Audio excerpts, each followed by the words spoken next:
This one's a special one, bruv. All national calamity of fire, flood, and tornado. Thrilling stories with photographs and sketches. As you can see, this book looks like it was in all three natural disasters. This book I remember right exactly where I bought it from. Aldersgate Church in Redford, Michigan. It was at a rummage sale, bruv. And this book, although I've never read it and never will, The Recuperation of Dayton, which is amazing because about 5 years ago, Dayton had a tremendous tornado that destroyed parts of it. This book is great because a man named Joseph Blotkamp owned it. And you can see there's little tidbits of his life. Joe Blotkamp, residing on Bloomer Street, celebrated Labor Day by the advent of a fine 10-pound girl, born also on the mother's birthday. They now have a Christmas girl and a Washington birthday boy. The next will probably appear on St. Patrick's Day. I've learned a few things about Joe. One is that he self-describes as an artist, scenery painter, and decorator. Old Joe wasn't the greatest speller, but he's got a, what do you call that? Font. He's got a nice looking font. What does this say? Mr. Flyd? Mr. Flyd that wants his, I don't know, there's something about a house, bruv. Mrs. Cox, Everett, Michigan, mother of George. I don't know what it says. Anyway, as you can see, he likes the popes. He's really into the Pope. He loves the Pope, bruv. What else does he say? Mr. Joe Blotkamp of Crippen Street was what's that say? Who recently was operated on at the hospital has been returned to her home. Oh, it's Mrs. Joe Blotkamp, which was Catherine Blotkamp. I know Joe was born in Indiana, but he moved to the Detroit area at some point, and he ended up dying here in 1935. For sale, 41.5 acres. New land. I keep making the mistake of trying to read through the phone. New land, half-mile from Selma Township Hall on Center Road, 3 acres cleared, small house on it. We'll sell cheap, give man all timber he wants to pay for it. R.C. Norris, Boone, Michigan. Not sure who that is. J.H. Blotkamp writes us that something of Toledo, Ohio, writes us that a George Washington Jr. arrived at their home last Thursday. Joe is finisher in the Globe Table Works and is proud of the 13-pounder, which he says will make good use of later on. So the Globe Table.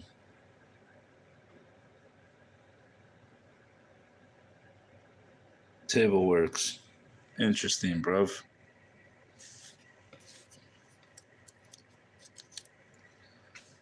Let's see what else we can get going at. I got to turn on the volume. Once I turn this on, we'll get to the really interesting part. Well, maybe not to you, but to me it's interesting, bruv.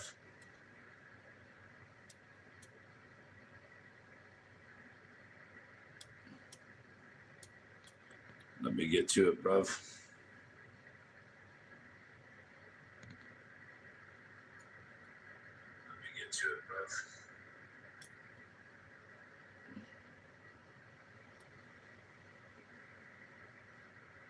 All right, now we got the chat on, bruv. For nobody, but I don't care. Have I ever showed a propensity to give a fuck, bruv? There's some more Pope. New pontiff promises to gain place among the great popes.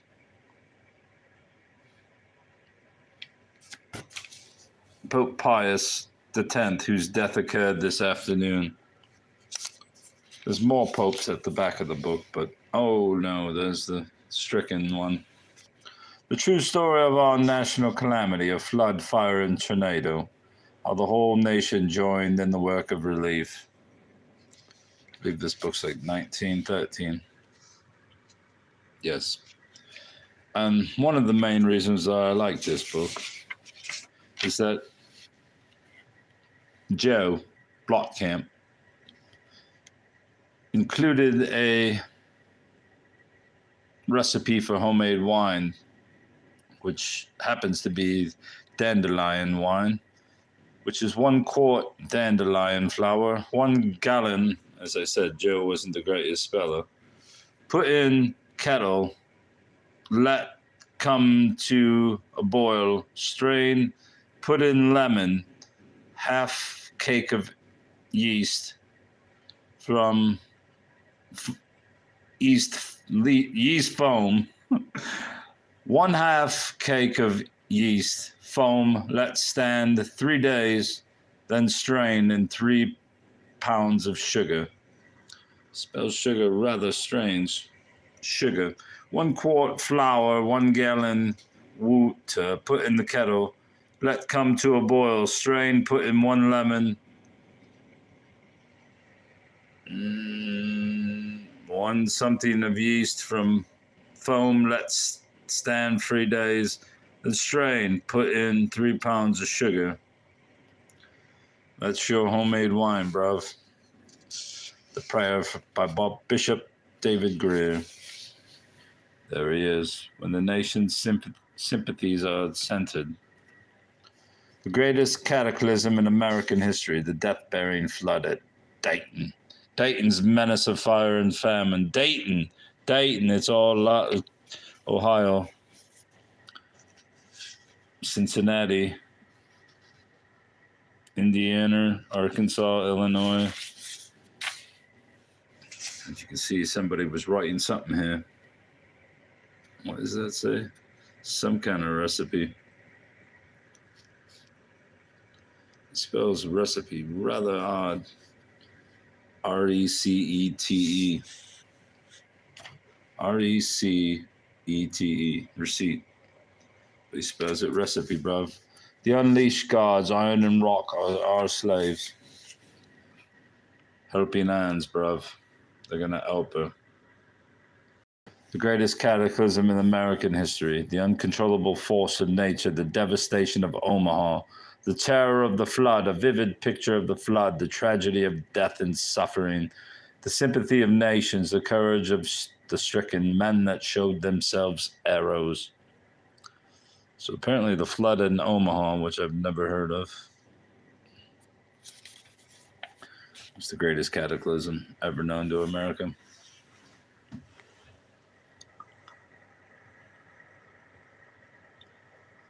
The unprecedented succession of tornadoes, floods, storms, and blizzards, which in March 1913 devastated vast areas of territory in Ohio, Indiana, Nebraska, and a dozen other states, in which were followed fast by the ravages of fire, famine, and disease. Terrible suddenness and irresistible power of such catastrophes make them an object of overwhelming fear. The evening of Easter Sunday in Omaha was doubtless as placid and uneventful as 1,000 predecessors, until an appalling roar and increasing darkness announced to the initiated the approach of a tornado, and in a few minutes 47 city blocks were leveled to the ground. The fairest and best built part of the city could no more withstand this awful force than the weakest hovels. 1,200 buildings were destroyed, most of them homes, but among them many churches and schoolhouses. The just and the unjust fared alike in the riot of destruction, and then the tornado rushed on to find other objects on which to wreak its force in Council Bluffs and elsewhere. It left in the wake many fires, but fortunately also a heavy rain, while later a deep fall of snow covered up the scene of its awful destruction. Crazy, bro. Let's take a look at the pathway. There's Omaha.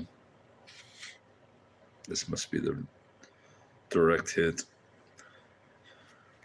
The cities and towns enclosed by the heavy black dotted lines where the chief suffers by the sweep of waters. So basically, is it along the Mississippi or is it further west? Yeah, it's further west. Peru, Fort Wayne, Kokomo, Springfield, Piqua, Dayton, Hamilton, Cincinnati, Indianapolis, Richmond, Delaware, Columbus.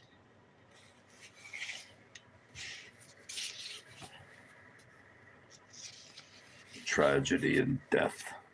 Sympathy of nations. As I stood amid the slimy ruins of Dayton, the day after the waters receded, Brigadier General Wood said to me, "There go Patterson and Bell. Would you like to shake hands with them?" And I said, "Just now, I would rather shake hands with those two men than own the National Cash Register Company." The death-bearing flood at Dayton. Extent of the flood, the reservoir breaks, business section flooded, thousands marooned, many creep to safety by cable. John H. Patterson, cash register head, leads relief. Employees assist in relief, scenes of horror, appeals for aid. It remained for two telephone operators to be the real factors in giving to the world the news of the first day of the flood, which inundated Dayton, Ohio, and the whole of the Miami Valley on Tuesday, March 25th. One in the main exchange at Dayton flashed the last tidings that came out of the stricken city by telephone and delivered to Governor Cox news, which enabled him to grasp the situation and start the rescue work. The other was the operator at Phoneton, who served as a relay operator for the man in Dayton. They stood to their posts as long as the wires held and worked all day and night. A seething flood of water from 8 to 20 feet deep covered all but the outlying sections of the city by the evening of the 25th. There it is, bruv. The water carried everything before it at Piqua, Troy, Sydney, Dayton, Carrollton, Miamisburg, and Hamilton. Three rivers, the Miami, Stillwater, and Mad, and Wolf Creek conjoined in the heart of Dayton, as the city, particularly North Dayton and a north section called Riverside, lies almost on a level with the four streams. It is protected from high water by levees 25 feet high, which guide the streams to the city from its northern to its southern end. North Dayton is a manufacturing and residence district. Riverdale is a residence district. In the southern part of the city, on fairly high ground, is the great plant of the National Cash Register Company. Wolf Creek, flowing into the Miami from the northwest early, got out of its banks and added to the flood flowing over the floors of the William Street and Edgewater Avenue bridges. Mad River in the northern section also got over its banks early. All of North Dayton, save the extreme uplands, was inundated. The Miami was more than a mile wide below the city, and thousands of acres were inundated. I drove through Dayton many times, bro. Hundreds of times. Traveling. Typical scene on the outskirts of Dayton. Here, scores of houses were completely washed from their foundations, and many of the inhabitants were drowned. That's unfortunate. Whoa. That's Dayton, bro. Are those horses? Showing one phase of the devastation resulting from the flood. Is that all horses? Just drowned horses everywhere.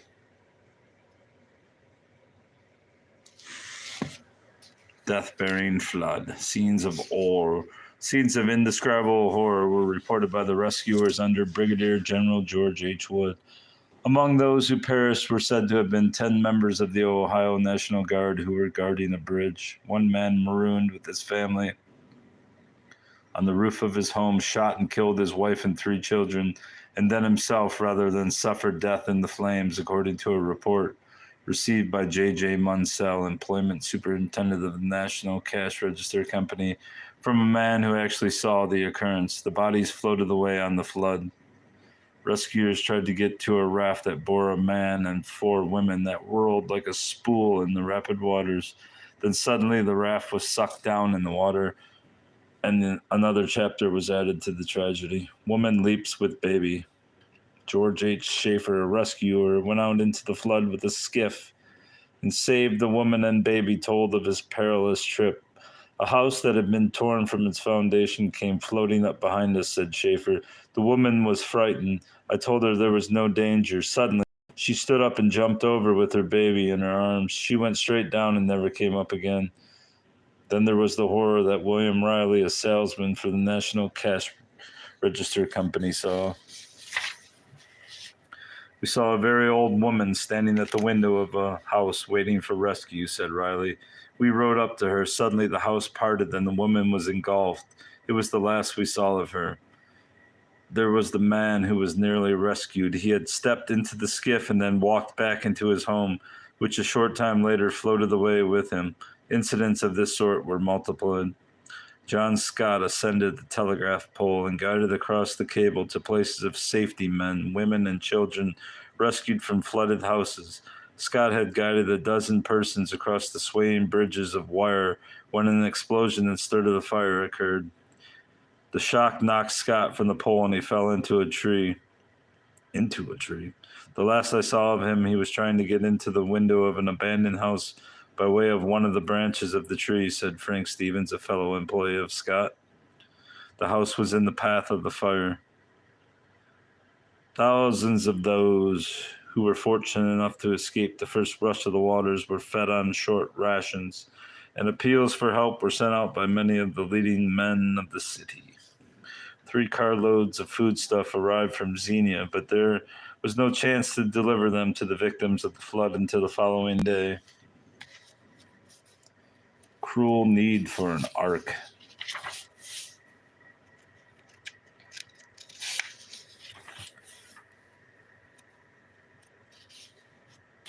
To 12,000 persons were in the burning buildings fighting the fire by water lifted in buckets from the flood. So not only was everything flooded, but everything was on fire too. So you had a choice to die by fire or drowning.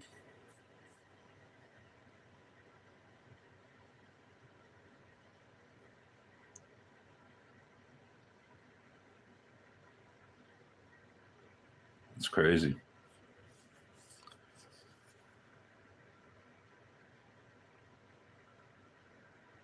How were you at the mercy of looters if everything was underwater? It was impossible to get within 2 miles of the fire, and from that distance it appeared that explosions, probably of drugs, made the fire seem of larger proportions than it was. It appeared to have about burned itself out, and it was not believed it would spread to other blocks. It was impossible to ascertain even approximately the number of persons who might have been marooned in this section and who died after being trapped by flood and fire. Crazy, buddy.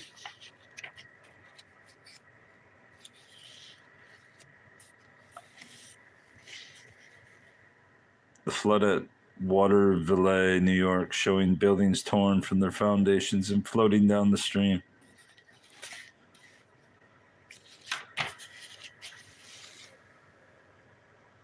Rescuer leaving one of the houses in the flooded district and removing the family to safety. The Dayton menace. The crest of the Dayton flood passed about midnight, but the next few hours allowed no appreciable lowering in the water.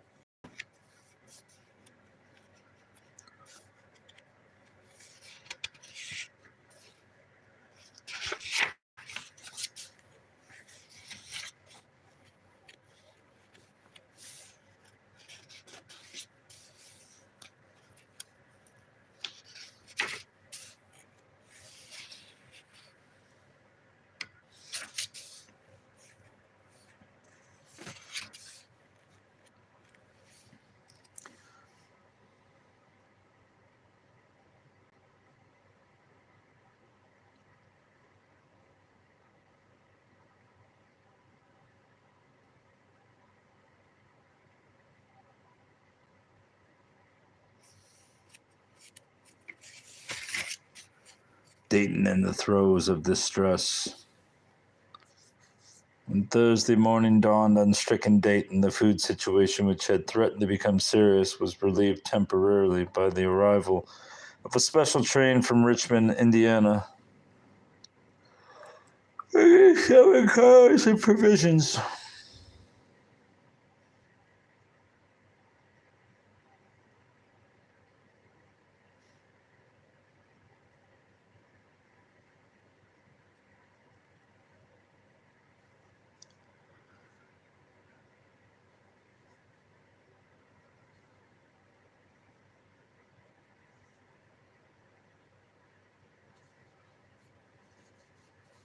The thing that made the situation most difficult for concerted rescue work was the peculiar geographical situation of the town. It is divided into 6 sections.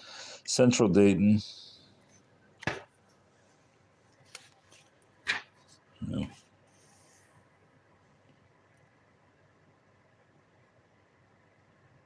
Guessing that's it. 1, 2, 3, 4, 5.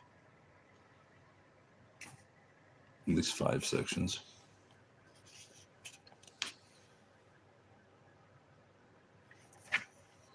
The downtown business district, West Dayton, the territory extending several miles west of the Big Miami.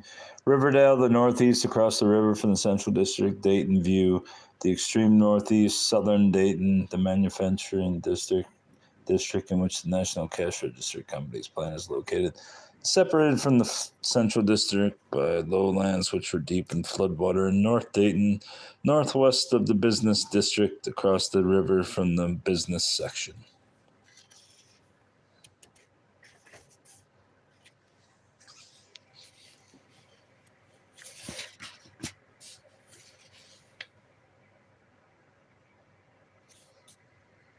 Sightseers of Springfield who sought to visit Dayton received this rude shock. On the first train to the stricken city from Springfield were 50 linemen and 3 coaches full of people on a sightseeing tour. The governor learned of this, and on his orders, when the train reached Dayton, 2 soldiers were stationed at each car door, and none but linemen were permitted to alight. The train was then run back to Springfield with its disappointed passengers. The governor then ordered guardsmen at Springfield to let none board trains for Dayton who did not have a military pass. The purpose in this was to prevent idle visitors draining the limited food resources of Dayton.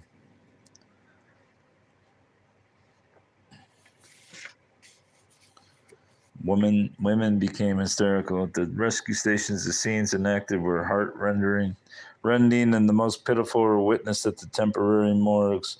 At the West Dayton morgue, frantic crowds all day and night watched every body brought in, hoping against hope it was not that of some loved one.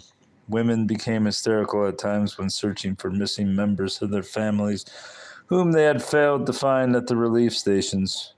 With the coming of nightfall Thursday, the efforts to rescue more persons were slackened, and all of Dayton, not in the central flood districts, waited in dread for the nightly fires, which had added horrors to the already terrible situation. The flood situation at night appeared brighter than in the morning. The water had fallen from 3 to 5 feet. The currents of the river and creek had slackened, and there was food enough left for the town's breakfast and dinner.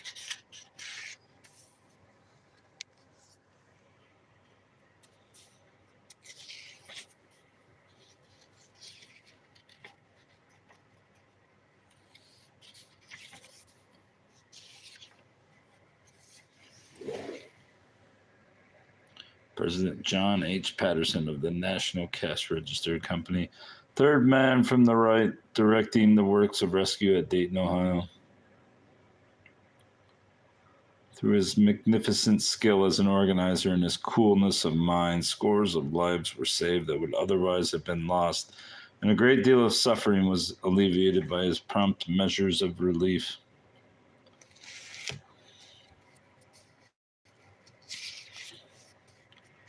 Recuperation of Dayton. Not to fast track this, but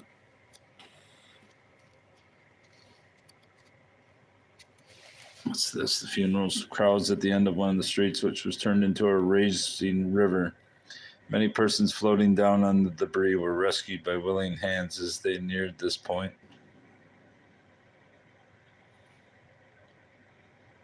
Why the hell are you carrying an umbrella in a flood when you're trying to rescue people? They got grandma.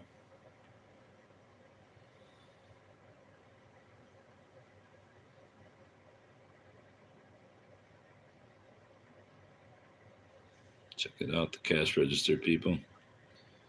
The woodworking people of the cash register company made boats.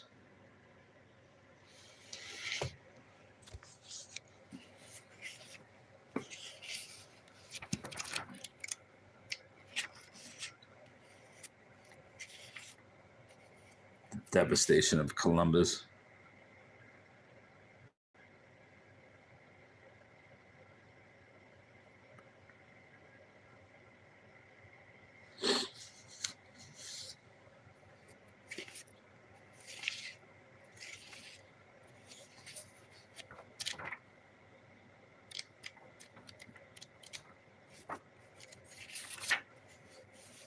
Scenes of pathos. Torn bodies, disfigured almost beyond recognition, were being dug from debris.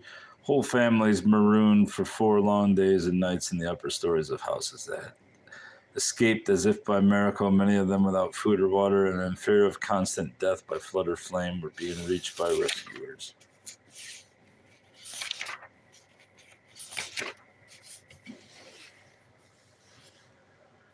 Troy, New York. That's a fucking river, buddy.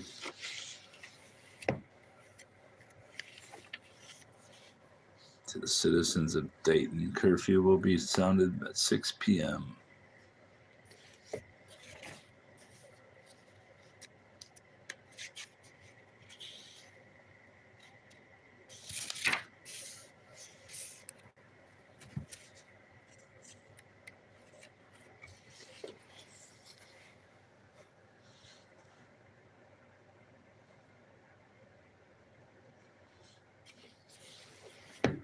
Quite a flood, buddy.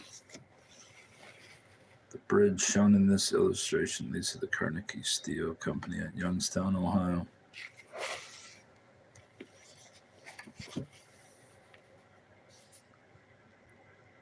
The flooded Miami swept over Piqua in a great deluge. The water reached the first floor of the Plaza Hotel, which is situated in the high part of the city. Panic-stricken, the people fled from their homes or sought refuge in the upper stories of high buildings. Fire broke out in many places. At one point in the city, the water was 12 feet deep. Many persons were drowned. Many lost all of their possessions. Relief measures were taken by city authorities. Property loss was great, and most of the manufacturing plants were destroyed by the flood. A company of militia from Covington maintained order and cared for those made destitute by the flood.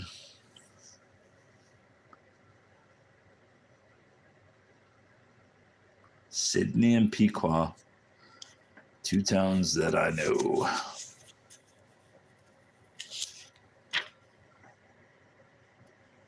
Troy, Ohio.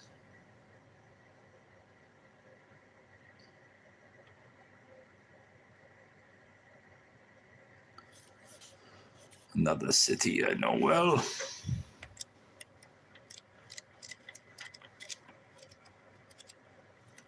Whoa. Underwood, New York.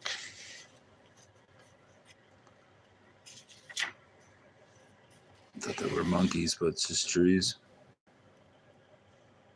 Tornadoes twisted them. Anyway,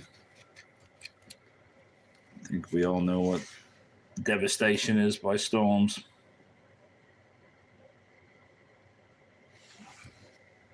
So we'll get to the back of the book,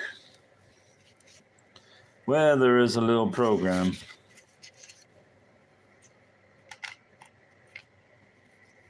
Which includes another member of the Blotcat camp.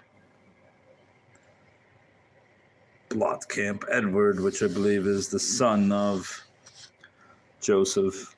He was in the armed forces in June 20th of 1944.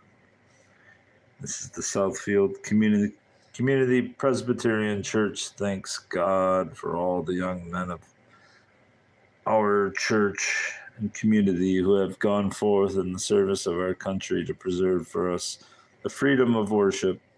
We should continue to remember in prayer these young people who have left home and loved ones. Southfield is a suburb of Detroit, northern suburb. Bryant Bros fresco, March 1st, 1903. Citizens phone. Where's this from? Estimates and Designs, Lockbox 632. Formerly of New York, Bryant Bros. I don't know where they're from.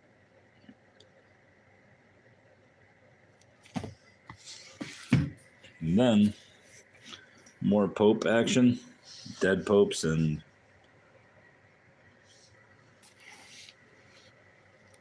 what does that say?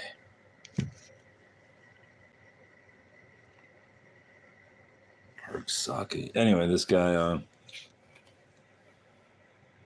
he was interested in this stuff called Xanol, which is a concentrated extract of whiskey. And it just says, hey, make your own fucking whiskey. I don't know if this was during Prohibition or what.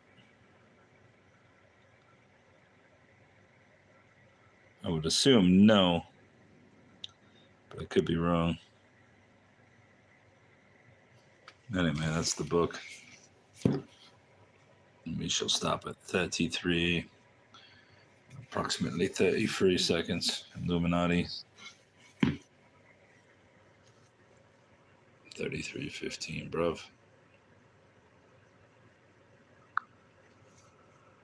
Do you want to stop? Yes, but I only want to stop once it gets to 33, 33, 28, 29, 30, 31, 32.